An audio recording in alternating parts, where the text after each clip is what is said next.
আয়েশা সিদ্দিকা রাদিয়াল্লাহু তাআলা আনহা বর্ণনা করেন, গভীর রাত্রিতে আমার তন্দ্রা কেটে গেল। ঘুম থেকে জাগ্রত হয়ে হঠাৎ করে লক্ষ্য করে দেখি আমার পয়গম্বর আমার পাশে নেই। আমি আস্তে করে অন্ধকারের মধ্যে আয়েশা সিদ্দিকা এভাবে হাতাচ্ছে, পয়গম্বর কোথায় গেল? বিছানার মধ্যে পয়গম্বর আলাইহিস সালাতু ওয়াস সালাম নাই, বুরহান নামক এই পয়গম্বর নাই। আল্লাহর পয়গম্বরের বিবি আয়েশা সিদ্দিকা রাদিয়াল্লাহু তাআলা আনহা, ছোট মানুষ, আস্তে করে দরজা দিয়ে বাহিরে চলে গেলেন। বাহিরে গিয়ে উনি এদিক সেদিক তাকাচ্ছেন, পয়গম্বর কোথায় গেল? লক্ষ্য করে দেখলেন কোথাও খুঁজে পাওয়া যাচ্ছে না। এমন সময় মনে হয়ে গেল জান্নাতুল বাকি কবরস্থানের মধ্যে পয়গম্বর আলাইহিস সালাতু ওয়াস সালাম মাঝে মধ্যে সাহাবীদের কবর জিয়ারত করার জন্য প্রবেশ করে। এখানে আছে নাকি, এখানে একটু দেখি। জান্নাতুল বাকি কবরস্থানের মধ্যে প্রবেশ করলেন আস্তে করে। জান্নাতুল বাকি কবরস্থানটা তন্ন তন্ন করে ঘুরলেন, কিন্তু পয়গম্বরকে কোথাও পাওয়া গেল না। আল্লাহর পয়গম্বরের বিবি কাঁদো কাঁদো কণ্ঠে চোখের পানিটা ছেড়ে দিলেন। পয়গম্বর কোথায় গেলেন না বলে তো কোথাও যায় না।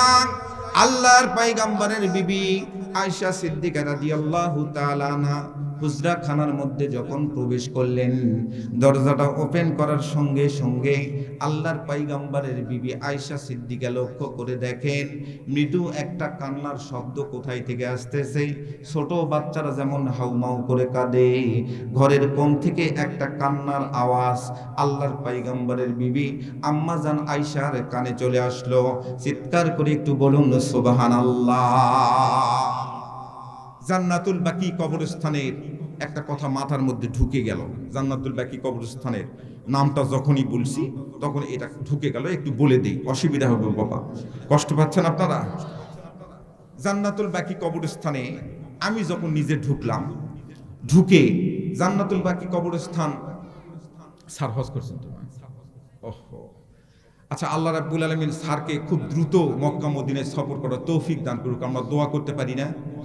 আমরা যারা এখনো মক্কা মদিনায় যাইনি, আল্লাহর কাছে দরখাস্ত দিই, আল্লাহ আমাদেরকে মক্কা মদিনা না দেখায় তুমি তোমার অন্ধকার কবরে নিও না। বলেন আমিন। জান্নাতুল হাজী সাহেব কে আছেন এখানে? হাজী সাহেব কেউ আছেন? হাজী সাহেব আপনি আছেন? হাজী সাহেব আচ্ছা আচ্ছা, আর কেউ আছেন? আর কেউ আছেন? হাত তুলে দেখেন তো বাবা, কেউ আছে? তাহলে একটু প্রমাণ দেওয়া যায়। ওই যে ভাই আছে, আলহামদুলিল্লাহ সুম্মা আলহামদুলিল্লাহ। জান্নাতুল বাকি কবরস্থানের সব কবরগুলো কোনো কবর ঘেরা নেই। এখন ছোট ছোট রাস্তা আছে, এই রাস্তা দিয়ে আমি ঢুকছি। ঢুকার পর সামনের দিকে অগ্রসর হয়ে দেখি হযরতে আয়েশা সিদ্দিকা রাদিয়াল্লাহু তাআলা আনহার কবর আছে, আম্মাজান ফাতেমাতুজ জোহরা রাদিয়াল্লাহু তাআলা আনহার কবর আছে, আল্লাহর রাসূলের পরিবারের 13 জন সদস্যের কবর ওখানে আছে। সুবহানাল্লাহ বলে। শত শত সাহাবীদের কবর আছে, কিন্তু আয়েশা সিদ্দিকার কবর ঘেরা নাই, ফাতেমার কবর ঘেরা নাই, কোনো বড় বড় মানুষের কবর ঘেরা নাই। মাঝখানে ছোট ছোট রাস্তা আছে, যাওয়া যাবে। মাঝখানে দেখি একটা কবরের সামনে অনেকগুলো মানুষের ভিড়। বাবা ঠিক না? অনেকগুলো মানুষের ভিড়। এখন আমিও আস্তে করে ওখানে ঢুকে একজন মানুষকে মৃদু আঘাত করে ভিতরে প্রবেশ করলাম। ভিতরে প্রবেশ করে দেখি এই কবরটা ঘেরা আছে, চারিদিকে বাউন্ডারি করে ঘেরা আছে। আমাদের দেশে যেরকম কবর ঘেরা থাকে এরকম ঘেরা আছে। আমি তো দেখে আশ্চর্যজনিত হলাম, আয়েশা সিদ্দিকা রাদিয়াল্লাহু তাআলার কবর ঘেরা নাই, ফাতেমার কবর ঘেরা নাই, আর এটা আবার কার কবর রে? এই কবরটা ঘেরা আছে। আমি একজনকে জিজ্ঞেস করলাম, সাদিক এটা কার কবর? তখন উনি বললেন যে এটা হচ্ছে আল্লাহর পয়গম্বরের যুন্নুরাইন সাহাবী হযরতে ওসমান গনি রাদিয়াল্লাহু তাআলার কবর। আমি এই দৃশ্যটা দেখে প্রশ্ন কিন্তু আরো জাগলো। আমি আরো ভালো করে ভিতরে প্রবেশ করলাম। অনেক মানুষের ভিড়, ওই কবরের পাশে অনেক মানুষের ভিড়। আরো ভিতরে প্রবেশ করে এবার যে দৃশ্যটা আমার চোখে পড়ে গেল সেটা হলো এই কবরের 4 কোণের মধ্যে 4 জন সৌদি আরবের পোশাকধারী 4টা পুলিশ দাঁড়ানো। বাবা ঠিক নয়? দেখেননি? এই যে দেখছেন প্রমাণ, ওই যে ভাই দেখছে। জান্নাতুল বাকি কবরস্থানে ওসমান গনির কবরের 4 কোণের মধ্যে 4 জন ওয়ারলেস হাতে পুলিশ দাঁড়ানো, সরকারি লোক দাঁড়ানো।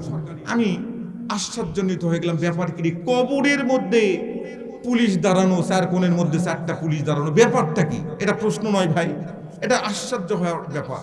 তখন আমি একজন পুলিশকেই জিজ্ঞেস করলাম ছোট ছোট ভাবে আরবিতে, ওনাকে জিজ্ঞেস করলাম, সাদিক আপনি একটু বলেন তো ভাইয়া আপনারা এখানে কি করছেন? তখন উনি বলছেন যে আপনি কোন দেশে বাড়ি? আমি বললাম যে আমার বাংলাদেশে বাড়ি। তো বলছি বাংলাদেশের মানুষ, পাকিস্তানের মানুষ আর ভারতের মানুষ এসে শুধু প্রশ্ন করে, তাছাড়া অন্য দেশের মানুষ প্রশ্ন করে না। ওনারা কি জানে না ওসমান গনির জীবনী কি পড়ে নাই? ওসমান গনি রাদিয়াল্লাহু তাআলা আনহুর কবরের চার কোণের মধ্যে চারজন পুলিশ কেন থাকবে? এবং কিয়ামত পর্যন্ত, কিয়ামত সংগঠিত হওয়ার আগ পূর্ব মুহূর্ত পর্যন্ত যত হাজি এসেছে, যত হাজি সাহেব আসবে, সকলেই দেখবে ওসমান গনির কবরের চার কোণের মধ্যে চারজন পুলিশ থাকবে। সুবহানাল্লাহ। আমি বললাম কেন আছে সেটা বলেন। উনি ছোট্ট করে একটা কাগজের মধ্যে একটা কিতাবের নাম লিখলেন, ছোট একটা কিতাব, মাত্র 22 পৃষ্ঠা। এই কিতাবটার নাম লিখে দিলেন যে উমুক ওসমান গনি রাদিয়াল্লাহু তাআলা নামে একটা মার্কেট আছে, খেজুরের মার্কেট, ওই গলিতে, এত নাম্বার গলিতে ছোট্ট একটা দোকান আছে, এই দোকানের মধ্যে এই কিতাবটা পাবেন। কিতাবটা যদি আপনি পড়েন তাহলে আপনি পেয়ে যাবেন ওসমান গনির কবরের চার কোণের মধ্যে চারজন পুলিশ কিয়ামত পর্যন্ত কেন থাকবে। আপনাদেরকে বলে দিব, তবে শেষে মনে করে দিতে হবে। আলহামদুলিল্লাহ বলেন। আমি কিন্তু গিরা লাগাই দিয়ে যাব না, শেষে যদি আপনারা মনে করে দিতে পারেন তাহলে আমি বলতেও পারবো। আলহামদুলিল্লাহ বলেন। হাত তোলেন তো সকলে একটু এভাবে, লিল্লাহে তাকবীর, এরকম করেন ভাই, লিল্লাহে তাকবীর। বাস, হাত নামান, হাত। সম্মানিত বাবারা আমার, আব্বুরা আমার, পয়গম্বর আলাইহিস সালাতু ওয়াস সালাম হুজরা খানার মধ্যে সেজদারত অবস্থায় জায়নামাজটা বিছায়ে বুরহান নামক পয়গম্বর কার সঙ্গে যেন বিড়বিড় করে কথা বলেন। আয়েশা সিদ্দিকা রাদিয়াল্লাহু তাআলা আনহা বর্ণনা করেন, আমি পয়গম্বরের কাছে যখন চলে গেলাম, পয়গম্বর আলাইহিস সালাতু ওয়াস সালাম সেজদারত অবস্থায় কার সঙ্গে যেন কথা বলে। আমি আস্তে করে আমি নিজেও সেজদায় চলে গেলাম, আমার গালটা পয়গম্বরের গালের সঙ্গে লাগাই দিলাম।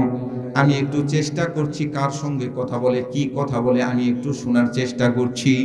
কিন্তু পয়গম্বর আলাইহিস সালাতু ওয়াস সালাম শুধু কথাই বলেন না, কথার সঙ্গে সঙ্গে ছোট বাচ্চাদের মতো হাউমাউ করে কাঁদতেছেন, হাউমাউ করে কাঁদতেছেন। আল্লাহর পয়গম্বরের বিবি আয়েশা সিদ্দিকা রাদিয়াল্লাহু তাআলা আনহা কিছুক্ষণের মধ্যে মাথাটা উত্তোলন করলেন, বুঝতে পারেন না কার সঙ্গে কথা বলে, কি কথা বলে বুঝতে পারেন নাই। নবীজি আমার সেজদা থেকে কিছুক্ষণের মধ্যে মাথা উত্তোলন করলেন। মাথা উত্তোলন করি আয়েশা সিদ্দিকাকে ডাক দিয়ে বললেন, আয়েশা রে, আমার মন বলছে আমি আর পৃথিবীতে বেশি দিন থাকবো না রে। ও আয়েশা, আমার শরীরটা কেন যেন ব্যথা করছে, শরীরটার মধ্যে জ্বর আসতেছে মনে হয়। ছোট্ট করে একটা বাটির মধ্যে রসুন এবং সরিষার তেল একটু গরম করে নিয়ে আসো, আমার পিঠের মধ্যে একটু মালিশ করে দিবে রে আয়েশা। আমার মন বলছে ফাসাব্বিহ বিহামদি রাব্বিকা ওয়াস্তাগফির ইন্নাহু কানা তাওয়াবা। এই আয়াতে কারিমা নাজিল হয়ে গেল। এই আয়াতে কারিমা নাজিল হওয়ার পর বড় বড় সাহাবীদেরকে ডাক দিয়ে বললেন, ও আবু বকর, ওসমান, উমর, আমার কাছে জিবরাইল এই আয়াতে কারিমা নিয়ে আসছেন, সূরা নাসরের শেষ আয়াতে কারিমা নিয়ে আসছে। বড় বড় সাহাবীরা বুঝতে পেরেছেন এই আয়াতে কারিমা যেহেতু আসছে, পয়গম্বর আলাইহিস সালাতু ওয়াস সালাম পৃথিবীর জমিনে আর বেশি দিন থাকবে না। আল্লাহর পয়গম্বর আলাইহিস সালাতু ওয়াস সালাম আয়েশাকে বললেন, আয়েশা রে, তাড়াতাড়ি করে একটু গরম তেল নিয়ে আসো, রসুন সরিষার তেল উষ্ণ গরম করে শরীরের মধ্যে যখন ব্যথা হয় শরীরের মধ্যে মাখবেন। এটা পয়গম্বর আলাইহিস সালাতু ওয়াস সালামের সুন্নতি একটা ঔষধ। সুবহানাল্লাহ বলেন। আল্লাহর পয়গম্বর আয়েশাকে ডাক দিয়ে বললেন, আয়েশা রে, ও আয়েশা, তোমার রানের উপরে একটু মাথাটা রাখতে চাই, কোলের মধ্যে মাথাটা রাখতে চাই। আল্লাহর পয়গম্বর আম্মা জান আয়েশা সিদ্দিকার কোলের উপর মাথাটা রাখলেন। আল্লাহর পয়গম্বর যেহেতু রেখেছেন, আপনি আপনার স্ত্রীর কোলের উপর মাথা রেখে মুখটা সামনের দিকে দিয়ে আস্তে করে যে কোনো জরুরি পরামর্শ, যে কোনো কথা বলা, এটা পয়গম্বর আলাইহিস সালাতু ওয়াস সালামের অন্যতম আদর্শ। চিৎকার করে একটু বলুন সুবহানাল্লাহ। ভালোবাসা গোপন জিনিস, ভালোবাসা প্রকাশ করার জিনিস নয়। ভ্যালেন্টাইন্স ডে নামক দিবস উদযাপন করবে, এটা ভালোবাসা বলে না, এটাকে বলে নোংরামি। নাউজুবিল্লাহ বলেন। সম্মানিত হাজিরি, আপনি আপনার স্ত্রী ঘরের ভিতরে আছেন, আপনার স্ত্রীর কাঁধের উপরে এভাবে হাতটা দিয়ে আপনি রোমান্টিক মুহূর্ত কথা বলতেছেন। এমন সময় আপনার ক্লাস 10-এ পড়ুয়া একটা মেয়ে অথবা ছেলে আপনার ঘরের মধ্যে প্রবেশ করছে। আপনি বলেন তো, আপনার স্ত্রীর কাঁধের উপরে হাতটা রাখতে পারবেন? পারবেন? হাতটা আস্তে করে সরাই ফেলবেন। কথা বলেন ঠিক কিনা? তার মানে বোঝা গেল, ভালোবাসা প্রকাশ করার জিনিস নয়, ভালোবাসা গোপনে করতে হয়। কথা বলেন ঠিক কিনা? মুসলমান ভাইরা আমার, পয়গম্বর আলাইহিস সালাতু ওয়াস সালাম আয়েশাকে বললেন, আয়েশা আমার মাথার মধ্যে তেল মালিশ করে দাও, পিঠের মধ্যে তেল মালিশ করে দাও, বুকের মধ্যে তেল মালিশ করে দাও, বুকটা ব্যথা করতেছে, তেল মালিশ করে দাও। আল্লাহর পয়গম্বর তো আর এমন একটা কিতাবের মধ্যে বর্ণনা আসছে, বাবা আল্লাহর পয়গম্বরের সমস্ত শরীরটা মনে হয় অ্যালার্জি যেরকম হয় এরকম বড় বড় ফোসকা বের হয়ে গেল। নবীজি আমার সহ্য করতে পারে না। আল্লাহর পয়গম্বরের বিবি ডাক দিয়ে বলতেছে, পয়গম্বর আজকে দুপুর টাইমে কূপের পাড়ে যখন আপনি পিঁড়ির উপর বসেছিলেন তখনও তো আপনাকে গোসল করে দিয়েছি, আপনাকে গোসল করে দিয়েছি, কোনো রকম অসুবিধা হয় নাই। আপনাকে গোসল করে দিয়েছি, আপনার মাথার উপর পানি ঢালছি, আপনার সুন্দর জান্নাতি চেহারাটা আমি কতবার দেখেছি বলতে পারবো না। তবে আজকে আপনার চেহারাটা এমন হলো কেন? আপনার শরীরের মধ্যে এত ফোসকা ফোসকা দাগ কোথায় থেকে আসলো? নবী গো,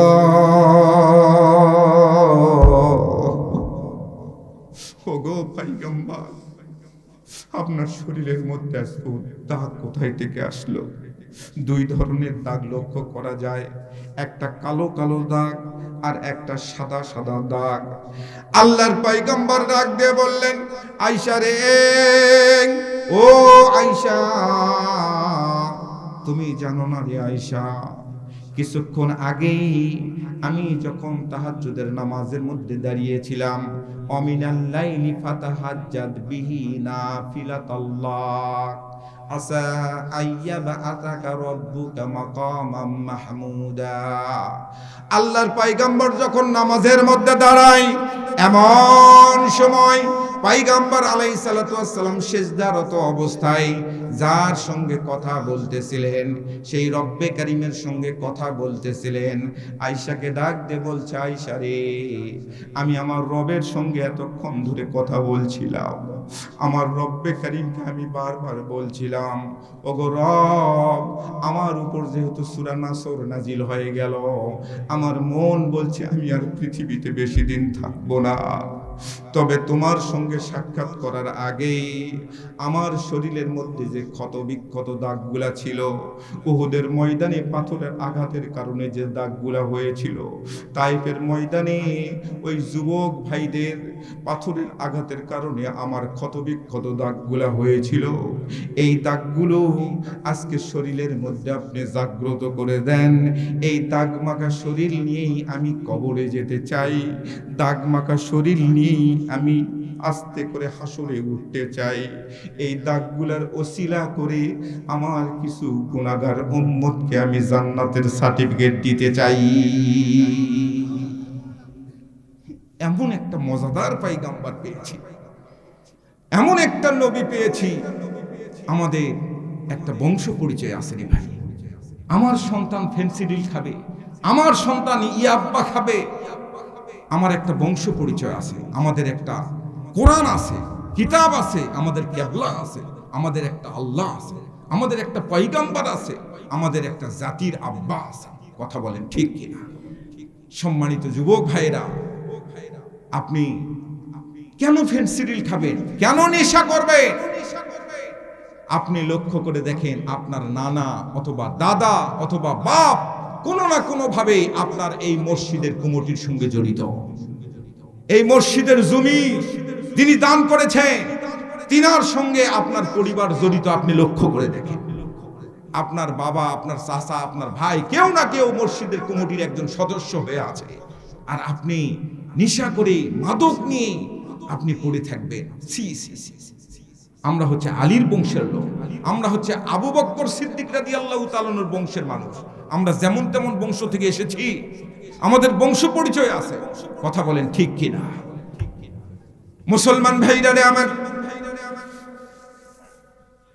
আল্লাহর পয়গম্বর ডাক দিয়ে বললেন, আয়েশা তুমি জানো না রে আয়েশা, আমার শরীরের মধ্যে যে দাগগুলো দেখতে পাও, এই দাগগুলো এমন ভাবে আসছে, একদিনে এই শরীরের মধ্যে দাগ হয় নাই রে আয়েশা। আয়েশা সিদ্দিকা রাদিয়াল্লাহু তাআলা আনহা আস্তে করে প্রশ্ন করলেন, কিতাবের মধ্যে বর্ণনা আসছে।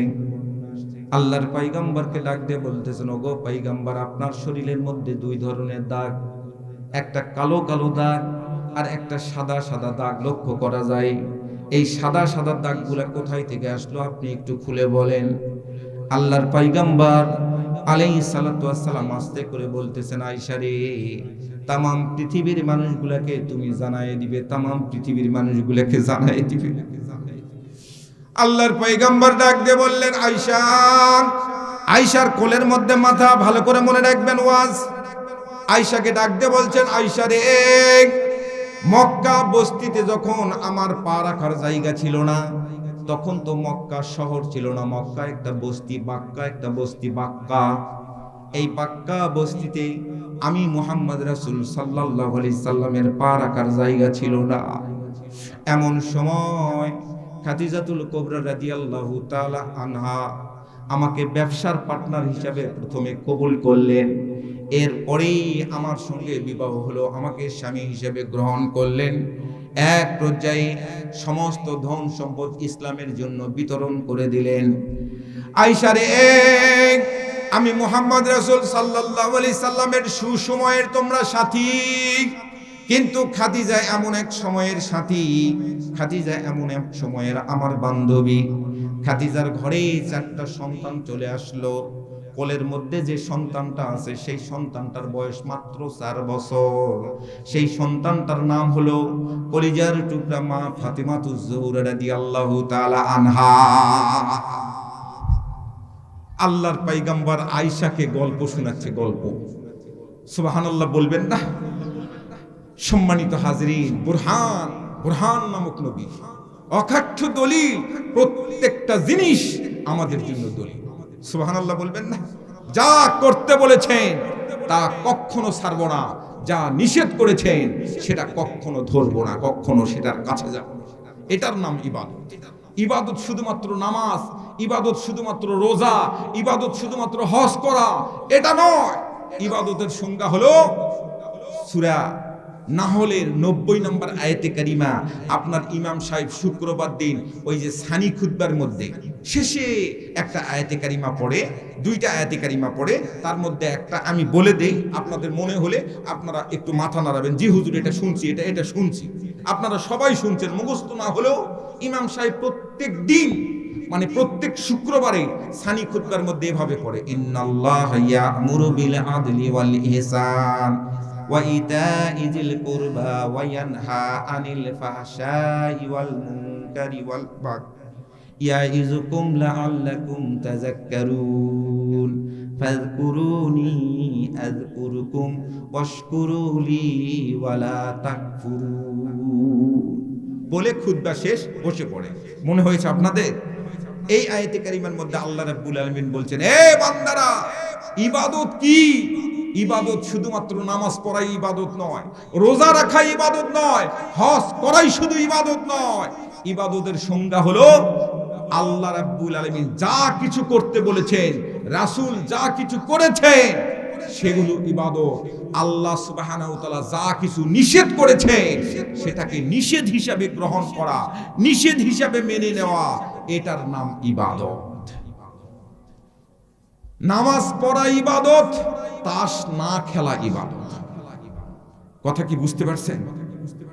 হালাল খানা খাওয়া ইবাদত, বিড়ি সিগারেট না খাওয়া ইবাদত। আমাদের এলাকার মধ্যে আছে 4 জন একসঙ্গে বসে তাস খেলতেছে। একজন বলতেছে 16, ওই বলতেছে 80, 17, 80। ওক যদি বলা হয় নামাজের সময় হচ্ছে, নামাজে চল, ও করছে ওখানে নাই। আরে তুই তো সব জায়গাতে আছিস, 16তে আছিস, 17তে আছিস, 18তে আছিস, সব জায়গায় আছিস, নামাজে যাওয়া লাগবে না? নামাজে যেতে তোর কি হয়? কথা বলেন ঠিক কিনা? মুসলমান ভাইরা রে আমার, লোকাল গাড়িতে উঠবেন, বাসে উঠবেন, একটা সিট খালি পাবেন না, দাঁড়িয়ে থেকে যেতে হবে জয়পুরহাট। খুব জরুরি অবস্থায় হাসপাতালে যাবেন, জয়পুরহাট সদর হাসপাতালে একটা সিট খালি পাবেন না, 2-3 দিন বেডের নিচে থাকতে হবে। স্টিমারে উঠবেন, সিট খালি পাবেন না, ডায়াগনস্টিক সেন্টারে যাবেন মলমূত্র পরীক্ষা করার জন্য, ডাক্তারের চেম্বারের সামনে আপনি বৃদ্ধ মানুষ, এভাবে ফাইল নিয়ে দাঁড়িয়ে থাকতে হবে, সিট খালি নাই। গরমের সময় মাথার উপর একটা ফ্যান চলতেছে, ওখানে অনেকগুলো রোগী বসে আছে, আপনি বসার জায়গা পাবেন না। কথা বলেন ঠিক কিনা?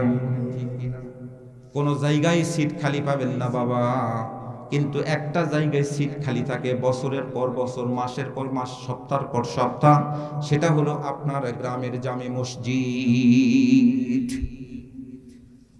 আলতাডিগি জঙ্গলে যান, গহীন গর্তের মধ্যে যদি একটা বিষধর কালো কুচকুচে সাপ থাকে, এই সাপটাকে যদি বের করার জন্য সহজ কৌশল অবলম্বন করেন, সাপুরিয়াকে ডেকে সাপুরিয়ার হাতের মধ্যে একটা বিন দিবেন, বিনের মধ্যে এমন একটা সুর আল্লাহ রাব্বুল আলামিন নিহিত রাখছে, বিনের সুর যখন উঠে যাবে তখন গহীন জঙ্গলের গভীর গর্তের মধ্যে যে বিষধর সাপ আছে এ থাকতে পারবে না, পাগল হয়ে বের হয়ে আসতে বাধ্য হয়। কথা বলেন ঠিক কিনা? কিন্তু বন্ধুরা আমার, বাবাজিরা আমার, আব্বুরা আমার, আল্লাহ রাব্বুল আলামিনের বিন যখন মুয়াজ্জিন সাহেব মসজিদ থেকে বাজায় হাইয়া আলাস সালাহ হাইয়া আলাল ফালাহ বলে ডাক দেয়, তখন আরামের কম্বলটাকে লাথি মেরে আমরা মসজিদে আসতে পারি না। একটা জন্তু, একটা জানোয়ার বিনের সুরে তাল মিলার জন্য সে গহীন গর্তে থেকে বের হয়ে আসতে বাধ্য হলো।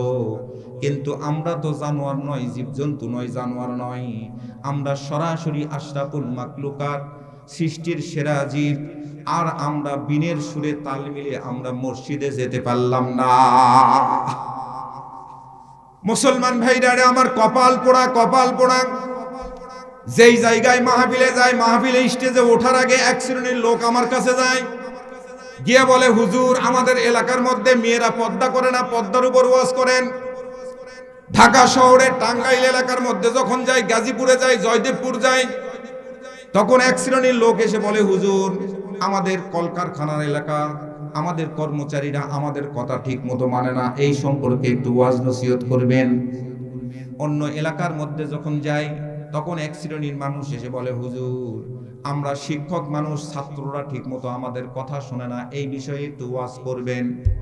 যেই জায়গায় যাই, আরেক জায়গায় গেলে এক শ্রেণীর স্বামীরা এসে বলে হুজুর স্বামী স্ত্রীর সম্পর্ক কেমন হবে, স্ত্রীরা আমাদের কথা ঠিক মতো শোনে না, একটু এই বিষয়ে একটু কথা বলবেন। তাহলে টেকনাফ থেকে তেতুলিয়া পর্যন্ত যেই জায়গায় যাই, সেই জায়গায় মানুষ এসে বলে শুধু শোনে না, শোনে না, মানে না, মানে না, সব জায়গায় শুধু মানে না, মানে না আওয়াজ তোলে। আমার প্রশ্নটা হলো, সব জায়গায় মানে না, মানে না, তুমি তোমার মালিকের কথা কতটুকু মেনেছো? আপনার বাড়িতে একটা গাভী আছে, গাভীটি আজকেই রাতে হয়তোবা অনেকের বাড়িতে গাভী আছে, গাভীটি গভীর রাত্রিতে গোয়ালের এক কোনায় বেঁধে রাখবেন, বাছুরটির গলার মধ্যে মোটা রশি লাগাই দিয়ে বাছুরটিকে গোয়ালের আরেক কোনায় বেঁধে রাখবেন, কারণ সকালবেলা দহন করা লাগবে। শেষ রাত্রির দিকে যখন বাছুরটিকে ক্ষুধা লাগে, তৃষ্ণায় বুকটা ফেটে যায়, বাছুরটি মা গাভীটাকে ডাকতে বলল, ও মা, তোমার মুনিব, তোমার মালিক কত নিষ্ঠুর, লক্ষ্য করে দেখো, 13-14 দিন আগেই আমি পৃথিবীর জমিনে আসছি, আমার গলায় মোটা রশি লাগাই দিয়ে গোয়ালের এক কোনায় বেঁধে রেখেছে, এই রশিটা ছিঁড়ে তো ইচ্ছা করলেই তোমার কাছে যাইতে পারি না, কিন্তু তোমার গলায় যে রশিটা আছে, ওই রশিটা ছিঁড়ে ইচ্ছা করলেই তো আপনি আমার কাছে আসতে পারে। মা গাভীটা ডাক দিয়ে বলছে, বেটারে কান খুলে শ্রবণ কর, এ বাসুর কান খুলে শ্রবণ কর। আমার একজন মনিব আছে, সকালবেলা শীতের মধ্যে, কনকনে শীতের মধ্যে মাঠ থেকে কচি কচি ঘাসগুলা বস্তা ভর্তি করে আমার জন্য নিয়ে আসে। বাজার থেকে ভালো ভালো সুন্দর সুন্দর খাবার আমার জন্য ক্রয় করে নিয়ে আসে। শীতের সময় আমাকে গরম করে দেয় পানি, আর গরমের সময় ঠান্ডা পানি দ্বারা আমাকে সাবান দ্বারা গোসল করে দেয়। গোয়াল ঘরে যখন মশার অত্যাচার বেশি হয় তখন গোয়াল ঘরের মধ্যে ধোঁয়া দেয়। ওই মুনিবের মুখে, ওই মালিকের মুখে যতক্ষণ পর্যন্ত দুধ না দিতে পেরেছি ততক্ষণ পর্যন্ত আমি মা গাভী তোর মুখে দুধ দিতে পারবো না। আপনার বাড়ির হাঁস মুরগিগুলো আপনাকে মুনিব মানে, সন্ধ্যার পূর্ব মুহূর্তে আপনার উঠানের মধ্যে হাজিরা দেয়। বাড়ির ছাগলটা আকাশ থেকে টিপ টিপ করে বৃষ্টি পড়ার আগেই আপনার বাড়িতে চলে আসে। আপনার পাশের বাড়িতে গেল না, আপনার শ্বশুর বাড়িতে গেল না। আপনার বাড়ির কবুতরগুলো সারা দিন আকাশের মধ্যে বিচরণ করে, সন্ধ্যার পূর্ব মুহূর্তে আপনার বাড়িতে হাজিরা দেয়। কোনো রকম মোবাইল করার দরকার হয় না, মাইকিং করার দরকার হয় না, SMS দেওয়ার দরকার হয় না, আপনার বাড়িতে হাজিরা দেয়। কারণ কবুতর আপনাকে মুনিব মানে, হাঁস মুরগি আপনাকে মুনিব মানে, ছাগল গরু বাছুর সবাই আপনাকে মুনিব মানলো। আপনারও যে একজন মুনিব আছে, সেই মুনিবকে আপনি কতটুকু স্বীকার করেছেন? সব জায়গায় শুধু মানে না মানে না মানে না। হুজুর, আপনি আপনার মুনিবের কথা মেনেছেন? আপনাকে জিজ্ঞেস করছি, আপনার জন্য ওয়াজ। কষ্ট পাচ্ছেন আপনারা? অসুবিধা হচ্ছে? সম্মানিত হাজিরি, নামাজ পড়বেন, 5 ওয়াক্ত নামাজ যদি না পড়ে, নামাজ হচ্ছে একজন মুমিন আর মুশরিকের পার্থক্য করে দেয়। একটা মানুষের যদি কাল্লা না থাকে ওই মানুষটাকে চেনা যাবে ভাই। নামাজ হচ্ছে এই মানুষটা মুমিন না মুশরিক এটা চিনার কোনো কায়দা নাই। এর মধ্যে নামাজের একটা মাসআলা বলে দেই আপনাদেরকে, যেহেতু মনে হলো বলে দেই। নামাজের মাসআলা হচ্ছে, পুরুষ মানুষের 2টা কারণ ব্যতীত নামাজ কাজা করার কোনো কায়দা নাই। মেয়ে মানুষের 3টা, পুরুষ মানুষের 2টা। 2টা হলো, 1 নাম্বার, কোনো মানুষ যদি অজ্ঞান হয়ে যায়, অসুস্থতার কারণে হোক আর যে শীতের কারণে হোক, যে কোনো কারণে হোক, ও অজ্ঞান হয়ে গেছে। অজ্ঞান থাকা অবস্থায় যেই কয় অক্ত চলে যাবে, 2 দিন 3 দিন 5 দিন, যত দিন যাবে, এই কয় অক্ত নামাজের হিসাব দেওয়া লাগবে না। 2য় নাম্বার কারণ, কোনো পুরুষ মানুষ যদি উন্মাদ হয়, পুরুষ অথবা মেয়ে মানুষ উন্মাদ, পাগল হয়ে গেছে, ব্রেন শর্ট, আমরা বলি না ব্রেন শর্ট হয়েছে রে, ওই লোকটা কি বলতেছে না বলতেছে, গায়ের কাপড় রাখতেছে না, পাগলা গারোতে ভর্তি করে দে। যতদিন পর্যন্ত এই অবস্থায় থাকবে, চিকিৎসা চলবে, ভালো না হয়েছে ততদিন পর্যন্ত ওর নামাজ পড়া লাগবে না। এছাড়া কোনো অবস্থাতেই নামাজ নষ্ট করার কোনো কায়দা নাই। এই 2টা কারণের সঙ্গে মেয়ে মানুষের আরেকটা কারণ যোগ হবে, সেটা মাসের মধ্যে একটা বিশেষ সময় মেয়ে মানুষের অতিবাহিত হয়। এই সময়টা যত ওয়াক্ত নামাজ যাবে, এই নামাজের কোনো হিসাব নাই। সুবহানাল্লাহ। এছাড়া পুরুষ মানুষের কোন অবস্থায় নামাজ পড়তে হবে এটা একটু শুনে নেন। গভীর সমুদ্রের মধ্যে জাহাজের আপনার ফ্যামিলি সহ বেড়াতে যাচ্ছেন, হঠাৎ করে আইলা, শিরর, সাইক্লোন, বুলবুলের তাণ্ডবের কারণে আপনার জাহাজটা উল্টে গেছে। আপনি সাঁতরাচ্ছেন, এমন সময় আপনার স্ত্রী সামনের দিকে দেখতেছেন, আপনার স্ত্রী হাবুডুবু খাচ্ছে, মারা যাচ্ছে। আপনার কলিজার সন্তানটা হাবুডুবু খেতে খেতে পানিতে নিচে আস্তে করে তলিয়ে গেল। আপনার বিপদ, এমন বিপদ পৃথিবীতে এরকম বিপদ হয় না, কথা বলেন ঠিক কিনা? আপনি সাঁতরাচ্ছেন, চারিদিকে লক্ষ্য করে দেখতেছেন, কুল কিনারা কোনো কিছু খুঁজে পাচ্ছেন না, কোন দিকে যাবেন। এমন সময় মাইক দিয়ে যদি আজান হয়, আর আজানের ধ্বনিটা যদি আপনার কানের মধ্যে পৌঁছে যায়, এই অবস্থায় সাঁতরাতেই আপনাকে নামাজ আদায় করতে হবে।